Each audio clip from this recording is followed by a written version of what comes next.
Bonjour à tous, me revoilà avec une nouvelle vidéo. J'ai l'impression que ça fait un petit moment, ou alors j'ai l'impression qu'il s'est passé une tonne de choses, sans doute dans mes transformations intérieures.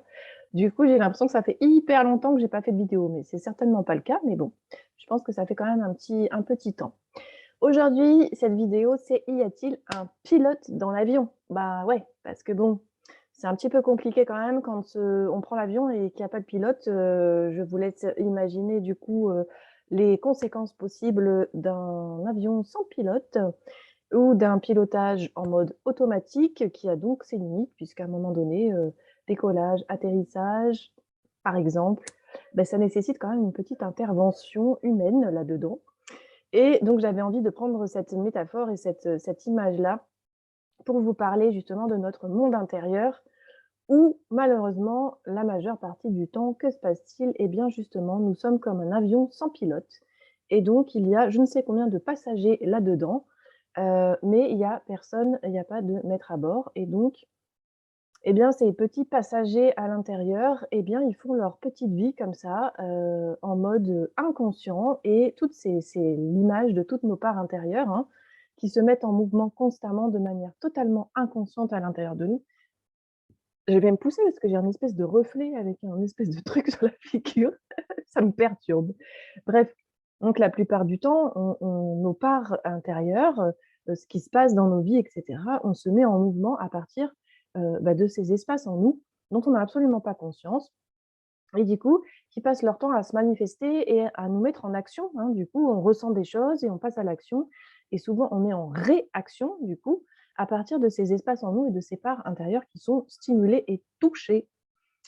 Mais le problème, c'est qu'en soi, tout va bien, c'est comme ça qu'on fonctionne, il faut juste le savoir et ça va. Mais sauf que là où ça dérape, c'est effectivement, c'est qu'il y a personne, pour remettre un petit peu d'harmonie là-dedans. Donc la plupart du temps, quand on observe nos vies, on se dit: «Oh là là, mon Dieu, je répète toujours les mêmes schémas, je retombe toujours dans les mêmes émotions, dans les mêmes réactions, je suis dépassée intérieurement, je suis submergée». J'ai l'impression de perdre la main, c'est souvent ce qu'on dit: «Je perds pied, je suis à côté de mes pompes, je suis envahie, par, un état d'être à l'intérieur, une émotion, une pensée» et cetera. Tout ça, ce sont des vocabulaires que vous je suis sûre dans lesquels vous allez vous retrouver, que j'ai traversé moi aussi, que je traverse régulièrement et tout ça, c'est le témoignage en fait, effectivement, qu'on a une espèce de cacophonie intérieure et qu'il y a personne qui est là pour, entre guillemets, «remettre de l'ordre». C'est pas dans le sens, de remettre tout le monde au carré, c'est juste de venir créer et co-créer avec ce qui se passe à l'intérieur de nous et d'amener de la conscience. Voilà. Donc quand il y a un avion sans pilote il y a pas de conscience et donc on a une espèce de cacophonie intérieure. On est en pilotage automatique, on est mené par le bout du nez, par ces parties de nous. C'est comme si d'un coup, il y a un passager qui se met à crier, au fond de l'avion: «Hé, oh, moi je veux ça, ça» et qui se met à hurler, à taper sur les autres, si ça se passe pas comme il voudrait. Ou qu'il y en a trois quatre qui se lèvent en même temps et qui se mettent, à discuter, à tirer la couverture à eux parce qu'ils sont pas d'accord avec le truc et parce que leur besoin à eux, il est plus prioritaire. Et tout ça peut créer un espèce de brouhaha et l'image que j'ai souvent, c'est, Astérix et Obélix quand, du coup, ils se mettent à faire la bagarre avec les Romains et qu'ils sont tous, vous savez, où ils sont complètement tous les uns sur les autres, et ça fait un énorme tas. Et bien, parfois, ça peut créer ce genre de guerre intérieure où on n'entend plus personne, on ne sait plus qui a besoin de quoi, qui est là pourquoi, qu'est-ce qui s'est passé au démarrage et donc c'est le crash assuré. Et donc, moi, ce que je voulais, témoigner et vous partager aujourd'hui, c'est que oui, c'est possible de ramener un pilote dans l'avion parce que c'est vous le pilote, ni plus ni moins. Vous avez ce que moi j'appelle un grand moi, alors certains diront la conscience, et cetera. Tout le monde y met chacun y met un mot qui lui correspond. Moi, j'appelle ça notre grand nous. Nous avons un espace en nous qui n'est pas du tout associé avec toutes ces parts intérieures. C'est ce pilote-là. Et sauf que ce pilote-là ou ce l'âme, enfin, chacun le dira comme il veut, eh bien, on nous a pas appris à lui redonner sa place, à le mettre sur son trône, voilà, en chef de son domaine, quoi, maître dans sa demeure, quoi.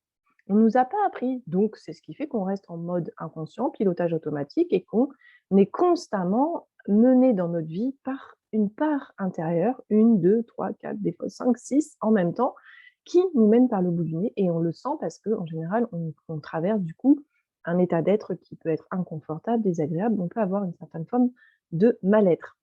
Donc c'est formidable parce que la vidéo aujourd'hui fait une mise au point qui n'arrête pas de bouger et donc du coup, il faut que j'arrête de parler avec les mains. Bref, donc c'est possible effectivement de reprendre, le poste de pilotage parce qu'il y a cet espace en vous que la majeure partie des gens n'ont pas encore connecté, qui est cet espace du grand nous, qui est un espace d'accueil, inconditionnel de tout ce qui se passe à l'intérieur de nous. Pour ramener le pilote dans votre demeure, ça demande de mettre de la conscience et ça demande d'aller à sa rencontre, en fait, et de commencer à explorer son monde intérieur, c'est-à-dire tout ce que je passe mon temps à faire avec vous et avec moi. Donc c'est l'exploration de ce monde intérieur, c'est d'avoir la curiosité, parce que pour moi ça part d'une curiosité. Parfois ça part d'un découragement aussi ou d'une impuissance de ne plus réussir à rien faire pour transformer ce qui nous embête dans nos vies. Et parfois, c'est quand on en a vraiment marre d'avoir marre que, du coup, on va commencer à aller rencontrer ces espaces intérieurs et s'apercevoir que peut-être, effectivement, ça peut être bien de sortir de cette cacophonie, que c'est possible et que: «Oh, bah, tiens, il y a un pilote dans l'avion, quoi, j'avais jamais vu. Dis donc, il avait jamais pris sa place, en fait». Je lui ai voilà, c'était donc voilà et donc à partir de ce moment-là, c'est formidable parce que du coup, je commence à mettre de la conscience, donc je vais explorer. Et pourquoi j'utilise ce mot à chaque fois explorer? Parce que c'est à l'intérieur. Donc tant que j'y vais pas, c'est caché, donc c'est une exploration. Et pour moi, l'exploration, c'est ça, ça mêle à la fois l'aventure, la curiosité, la découverte, la conscience, on éclaire des espaces de nous à chaque fois. Ouh, ouh, ouh, merci! On peut pas y arriver avec cette vidéo aujourd'hui. Et donc on éclaire ces espaces de nous et du coup, je vais me rencontrer. Moi, je parle toujours de relation à soi. C'est ça qui je suis partie dans ma vie des relations humaines, dans mes activités avant, pour revenir à cette relation à soi, à transmettre cette relation de soi à soi. Comment je crée cette relation avec tout ce qui se passe à l'intérieur de moi, toutes ces parts en moi? Et alors, vous imaginez pas les milliers et les milliards de parts qu'on a. On a des mondes entiers à l'intérieur. Et on n'est pas schizophrène du tout quand on met à jour ça. Au contraire, on a une clé existentielle qui est la plus essentielle de tout ce que j'ai rencontré à date aujourd'hui. Qui est une clé relationnelle de soi à soi, de pouvoir découvrir ce qui nous habite, ce qui se passe à l'intérieur. Et c'est toute la journée que ça se passe. C'est-à-dire que toute la journée, je vis des tas de choses à l'extérieur, il y a des tas de situations que je rencontre qui viennent en résonance à l'intérieur avec des vécus, des blessures, des parts protectrices, etc. Et qui font que je vais avoir des réactions. Et donc tout ça, c'est de l'ordre de la survie. Et donc à chaque fois, ce que je vous propose, moi, c'est d'apprendre à sortir de cette survie pour aller dans la vie, pour redevenir des vivants, sortir de cette cacophonie. C'est passer de survie à vie. Et ça n'est possible que lorsque je reprends ma place de grand moi et que je commence à créer cette relation de moi à moi avec tous les espaces en moi et toutes ces parts-là. Et Dieu sait que c'est magique parce que du coup, je vais rencontrer, parfois les parts qui vont être là, ça va être mon petit garçon à l'âge de 2 ans, peut-être que ça va être ma petite fille intérieure à l'âge de 10 ans, peut-être que ça va être, le jeune adulte que j'ai été à 25 ans quand j'ai perdu mon père. Peut-être que et il y a un milliard de parts à l'intérieur. Peut-être que ça va être la part de moi qui veut toujours être madame parfaite. Peut-être que ça va être la part de moi qui a besoin de soutien. Peut-être que ça va être la part de moi qui est chonchon aujourd'hui et cetera. Peut-être que ça va être une part protectrice, ce que on appelle les gardiens intérieurs, qui m'obligent tout le temps, par exemple, à exceller, qui est extrêmement exigeant, qui est toujours en train de me mener toujours le plus loin possible et cetera. Parce que, c'est une part qui vient garder souvent derrière une blessure que j'ai eue avant, souvent dans mon enfance et qui du coup prend toute la place. Et vous imaginez du coup là, je viens d'en nommer juste quelques-unes, que je connais là pour la plupart d'entre elles. Et imaginez qu'en fait, on a tout ça à l'intérieur et que tout ça est en réaction permanente. Et donc, moi, ce que je voulais vous dire juste à travers cette vidéo, c'était juste vous donner un aperçu de ces processus existentiels et relationnels qui sont essentiels pour moi et vous dire qu'il y a cette possibilité effectivement de venir se rencontrer, d'aller à la rencontre de ce monde intérieur et de vivre cette rencontre et donc à partir du moment où je crée la vision sur ce qui se passe à l'intérieur de moi, je crée un espace entre moi, mon grand moi et toutes ses parts. Et donc à partir du moment où je crée de la place, je crée de l'espace, donc je me désidentifie. Par exemple, j'en sais rien, justement, si j'ai une part de moi, voilà, qui est toujours, en train de vouloir vérifier que tout est parfait et du coup qui s'en demande beaucoup, qui est toujours très exigeante, c'est une part que je connais très bien ça, une part en moi que je connais, très bien et bah, cette part-là, en fait, quand elle se met en action, c'est-à-dire qu'elle me fait agir d'une certaine manière en lien avec ça, et bien, la plupart du temps, je m'identifie à elle puisque je me laisse mener par elle, en fait, à l'intérieur. C'est ni bien ni mal, attention, hein. Toutes les parts ont leur raison d'être et sont très importantes à l'intérieur de nous, hein. En aucun cas, je ne cherche à faire disparaître une part de moi. D'abord, c'est impossible et ça serait vraiment très destructeur de faire croire ça à quelqu'un ou d'essayer d'aller faire ça.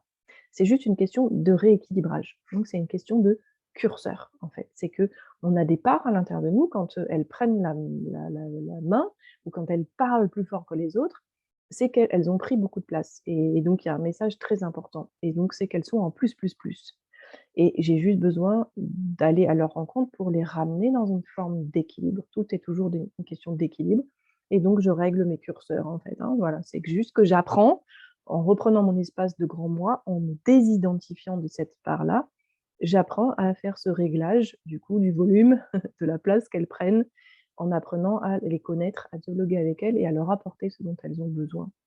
Voilà, donc par exemple, cette part, exigeante plus, plus, plus, quand je suis en action et je suis complètement elle est collée à moi, en fait, je ne vois qu'à travers ses yeux, en fait, à travers ses lunettes à elle. Donc je vois le monde à travers ses lunettes, mais ça n'est pas la réalité. Donc j'ai besoin d'apprendre à créer ce processus, j'ai besoin d'apprendre ce processus relationnel pour me désidentifier de cette part, la mettre un petit peu à distance et à partir du moment où je la mets à distance, je peux la rencontrer et je peux comprendre que c'est quoi, qu'est-ce qui se passe dans son monde, qu'est-ce qui se passe pour elle, de quoi elle a besoin, pourquoi elle crie si fort, au secours, qu'est-ce qui se passe, quoi? Et je vais pouvoir leur apporter de la détente, du coup, la plupart du temps. Et vous voyez bien qu'en fait, ce que je vous décris là, qui est le processus intérieur, se passe exactement à l'extérieur, pardon. C'est-à-dire que constamment, en fait, eh bien, tout ce qui se passe dans la réalité, les interactions qu'on voit à l'extérieur, c'est exactement à l'image de ce qui se passe dans nos mondes intérieurs. Dans nos mondes intérieurs, on est constamment en relation, sans le savoir, avec toutes ces parts de nous. Monsieur parfait, vous savez les monsieur et madame? Les petits livres pour ceux qui ont connu les monsieur et madame.